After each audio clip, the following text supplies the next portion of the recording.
तामाङ कान्छाजी तपाईँको पालो आइहाल्यो। 51 साल 9 महिनाको 29 गतेको जन्म, 29 गते 9 महिना 2051 साल।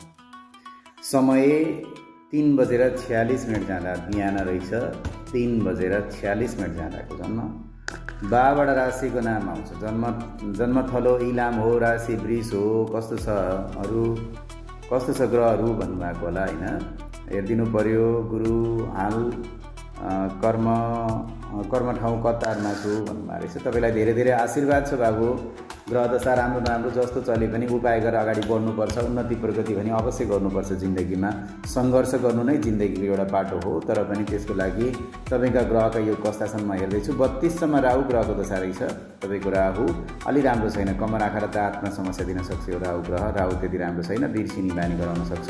घरिघरि नजानिदो रूपमा चाँडो रिस पनि उठाउन सक्छ। यो ग्रह राम्रो छैन। 32सम्म बृहस्पति छन् अर्को ग्रह। तपाईँ 31 वर्षमा चल्दै हुनुहुन्छ र अर्को ग्रह दशा चलेको छ एउटा ग्रह, उल्का ग्रह चलेको रहेछ 34 वर्षसम्म। छोरा जन्मिने ग्रह छ के छैन त?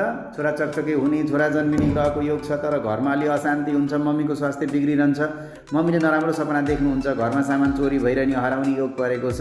तपाईँलाई पनि किन नसोचेको रूपमा रिस उठ्छ, अलि चाँडै रिस उठ्ने, खुसी नहुने, त्यस्तो खालको परिस्थितिहरू बनाउँछ। उपाय गर्नु होला, यो उल्का र राहुको पूजा गर्नुहोस्, अगाडि बढ्नुहोस्। दाँत आँखा कम्मरमा समस्या ल्याउन सक्छ, दुश्मनी गर्न सक्छन्, मुद्दा मामिलामा पार्न सक्छन्, जमिनहरूमा मुद्दा पर्न सक्छ, शारीरिक अवस्था पनि कमजोर गराउन खोज्छ।